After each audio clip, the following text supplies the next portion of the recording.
حضرت عبداللہ ابن مسعود رضی اللہ تعالیٰ عنہ نے روایت کیا اس کو. آپ فرماتے ہیں کہ ایک شخص تھا، نبی علیہ السلام جب ہجرت کر کے مدینہ منورہ آئے نا تو وہ ان کا نام تھا حضرت عبداللہ ذوالبجادین، ان کا لقب تھا. یہ حضور نے نام بھی ان کو عطا فرمایا، لقب بھی عطا فرمایا. ان کا پہلے نام یہ نہیں تھا، پہلے نام میں عرض کرتا ہوں کیا تھا. فرماتے بچپن میں ان کا باپ فوت ہو گیا تھا اور وہ اپنے چچا کے پاس رہتے تھے.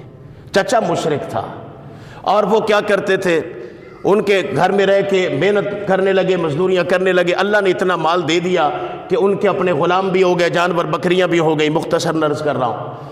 نبی علیہ السلام ہجرت کر کے آ گئے. اب اس کی نگاہ حضور پر پڑ گئی. میں کہتا ہوں اس کی نگاہ پڑ گئی یا کملی والے کی نگاہ پڑ گئی. جس طرف اٹھ گئی دم میں دم آ گیا، جس طرف اٹھ گئی دم میں دم آ گیا. اس نگاہ عنایت پہ لاکھوں سلام. جس طرف کملی والے کی نگاہ کے اشارے ہو گئے، خدا کی قسم وہاں کرم ہی ہو گیا، اللہ تعالیٰ کا فضل ہو گیا. بس دل کے اندر حضور کی محبت جاگ اٹھی، سرکار کا پیار جاگ اٹھا. اب دل کرتا تھا مسلمان ہو جاؤں، پر ایک طرف چچا تھا ظالم. اس محبت کو دبا دبا کے تنگ آ گئے. خوشبو جو ہوتی ہے نا، اس کو جتنا بھی آپ دبا لیں خوشبو دبائی نہیں جا سکتی، اس کی مہک کنٹرول نہیں کی جا سکتی. تو نبی علیہ السلام کی محبت بھی ایسے ہی ہے. پھر کیا ہوا؟ فرماتے کئی جنگیں ہو گئی، بدر، حنین، سب جنگیں ہو گئی. نبی علیہ السلام مکہ فتح ہو گیا. فتح مکہ کے بعد حضور جب مدینہ پاک میں آئے نا تو صحابی کے اس کی بس ہو گئی. اس شخص کی گیا اپنے چچا کے پاس، کہنے لگا میں نے بڑا انتظار کیا ہے کہ ہو سکتا ہے اب تو بدل جائے، اب بدل جائے. اب تو حضور کا کلمہ پڑھنے پر لگتا ہے تیرا کوئی ارادہ نہیں ہے. اس نے کہا تیرا کیا ارادہ؟ کہنے لگے میں تو کلمہ پڑھنے لگا ہوں. اس نے کہا پھر میری بات سن، اگر تو کلمہ پڑھے گا یہ غلام، یہ جانور، یہ مال و اسباب سارے میں واپس لے لوں گا. جو تو نے تن پہ کپڑا پہنا میں یہ بھی اتروا لوں گا، یہ سب میرا ہے. اس نے کہا یہ سب تیرا ہے پر دل محمد عربی کا ہے. یہ سب تیرا ہے، تو واپس لے لے، مجھے اس بات پر کوئی فکر و فاقہ نہیں ہے، مگر دل کملی والے کا ہے. جس دل میں حضور کا پیار بس جائے اس بندے کو دنیا کا کچھ نہیں چاہیے. نے کہا لے لو سب. وہ تھا ایسا ظالم، اس نے واقعی وہ تہ بند تک کتروا لیا، چادر تک کتروا لی، قمیص تک کتروا لی، سب دے دیا. اپنی ماں کے پاس گیا، کہنے لگا یہ حال ہو گیا ہے، میرے چچا نے سارا کچھ لے لیا ہے، مگر میں حضور کا کلمہ پڑھنے جا رہا ہوں، کوئی ہے جس سے تن ڈھانپ لوں. اس کی ماں کے پاس ایک چادر تھی دھاری دار. تاریخ نگار لکھتے ہیں کہ اس نے پھر چادر کو 2 ٹکڑوں میں کاٹا، کاٹ کے کہا یہ نیچے باندھ لے، یہ اوپر کر لے جا. اس طرح ننگ ملنگ ہو کے فقیر حضور کی محبت کی خیرات لے کے مسجد نبی شریف میں آیا. مدینہ پاک میں رات کا وقت تھا، حضور کی مسجد نبی شریف میں آ کر لیٹ گیا. صبح جب نماز ہوئی، جماعت ہوئی، ساتھ کھڑا ہو گیا. جب جماعت ہو گئی تو صحابہ فرماتے آقا کریم علیہ السلام کی عادت مبارکہ تھی، حضور تمام صحابہ کی طرف توجہ سے نظر دوڑاتے تھے نماز کے بعد. تمام امت والوں کو، میں یہاں اپنے من کی بات کرتا ہوں، اپنی محبت کی بات کرتا ہوں کہ لجپال نماز پڑھا لینے کے بعد اپنا رخ انور کر لیتے تھے صحابہ کرام کی طرف. لو اللہ دی عبادت ایج کر لئیے تو ہن اے بھی کر لو، مصطفیٰ دی زیارت بھی کر لو. زیارت کرواتے تھے. حضور نے جب سب کو اس طرح محبت سے دیکھا تو جب ان پر نظر گئی تو فرمایا ادھر آؤ. آگے قریب، فرمایا نام کیا ہے؟ کہا جی عبدالعزیٰ. یہ ماں باپ نے رکھا تھا. عزیٰ بہت بڑے بت کا نام تھا کفار کے، بت کا، عزیٰ کا بندہ. سرکار نے فرمایا اللہ. فرمایا نہیں نہیں، انت عبداللہ. فرمایا تو اللہ کا بندہ ہے، عزیٰ کا بندہ نہیں، اللہ کا بندہ ہے. فرمایا تیرا نام آج کے بعد یہ ہے اور ذوالبجادین تیرا لقب ہے. فرمایا یہ تجھے عطا کیا، تو میرے قریب رہا کر، میرے قریب رہا کر. اب قریب کیسے رہا کر؟ اصحاب صفہ کے ایک چبوترا تھا مسجد نبی شریف کے باہر، وہ وہاں ان کے ساتھ بیٹھنے لگے، ان کے ساتھ رہنے لگے. چونکہ کوئی نہیں تھا ان کا، نہ مکان، نہ گھر، نہ بار، تو وہ اصحاب صفہ میں رہنے لگے. تو نبی علیہ السلام نے ان کا نام دے دیا عبداللہ ذوالبجادین، یہ نام دے دیا. سرکار خود ان کو قرآن پڑھایا کرتے تھے. حضور خود قرآن پڑھاتے تھے. وہ سرکار کا شاگرد بھی تھا، نبی پاک علیہ السلام کا مرید بھی تھا، حضور کا صحابی بھی تھا.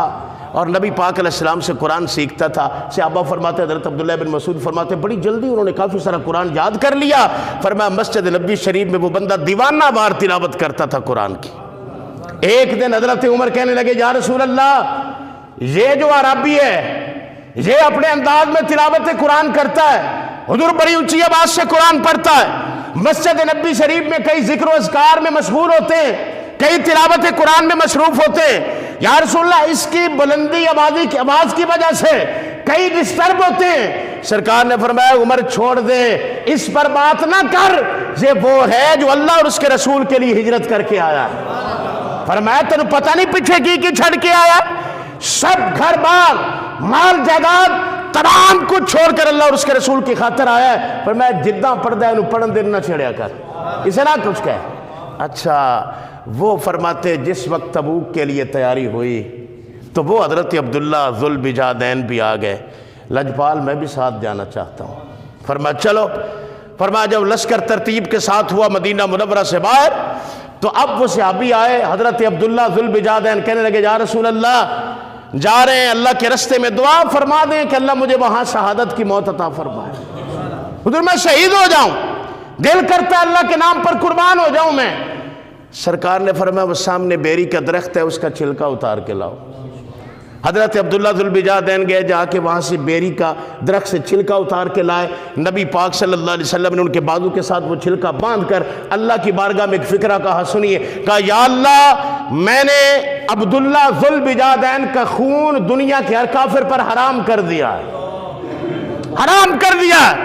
مجھے بتائیں, لوگ کہتے ہیں نبی کو تو اختیار ہی کوئی نہیں ہے. پتہ نہیں تیرا کیڑا نبی ہے جنہوں اختیار نہیں, ساڑھے نبی نے تو اللہ نے بڑا اختیار عطا فرمایا. اللہ اکبر, یا رسول اللہ, یا رسول اللہ, یا رسول اللہ, ہمارے نبی کو اللہ نے بڑا اختیار عطا فرمایا. عطا میرے رب کی ہے, اللہ نے عطا فرمایا ہے. کہا یا اللہ میں حرام کر رہا ہوں, حالانکہ حلال اور حرام کون کرتا ہے؟ اللہ. مگر اختیار کس نے دیا ہے؟ اللہ نے اپنے حبیب کو دیا ہے. کہا یا اللہ میں دنیا کے جتنے کافر ہیں سب پر اس کا خون حرام کرتا ہوں, کوئی اس کو مار ہی نہیں سکتا. صحابی تڑپ کے عرض کرتا ہے حضور لجپال میں نے شہادت کے لیے کہا ہے, حضور آپ فرما رہے ہیں کہ میں نے حرام کر دیا. نبی علیہ السلام نے فرمایا ضروری تو نہیں شہادت تلواروں سے ہی ملتی ہے, ضروری تو نہیں کہ وہاں تو کٹ جائے, ضروری تو نہیں وہاں تلواروں سے تجھے مارا جائے. فرمایا جو اللہ کے رستے میں نکلتا ہے اسے بخار بھی آ جائے اور بخار سے بھی مر جائے تو تب بھی شہید ہی ہوتا ہے.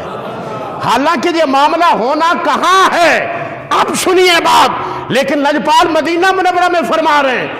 فرمایا لشکر چلتا رہا, پہنچ گیا میدان تبوک میں.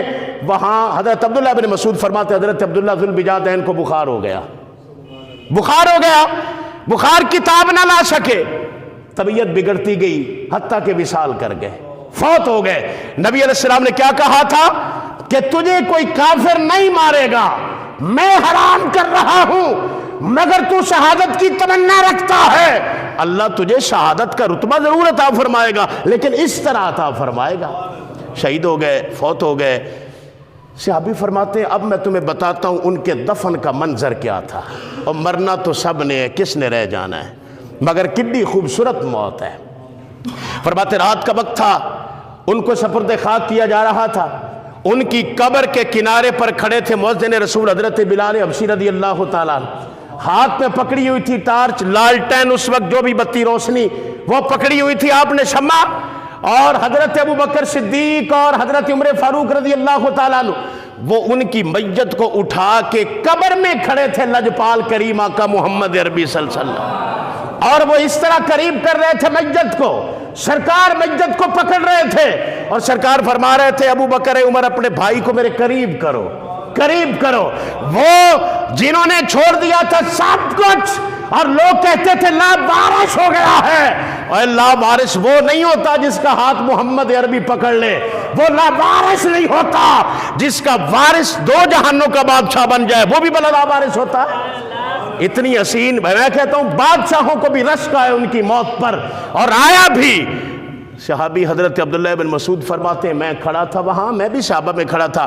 نبی پاک علیہ السلام ان کی میت کو پکڑ کے آپ نے قبر میں لٹایا. لٹانے کے بعد نبی علیہ السلام نے ان کا چہرہ بیت اللہ شریف کی جانب کر دیا. فرمایا جب بیت اللہ شریف کی جانب کیا تو وہاں دعا کی, نبی پاک علیہ السلام نے دعا کے لفظ کیا ہے؟ دعا کی یا اللہ میں کل شام تک اس پر راضی تھا، تو بھی راضی ہو جا۔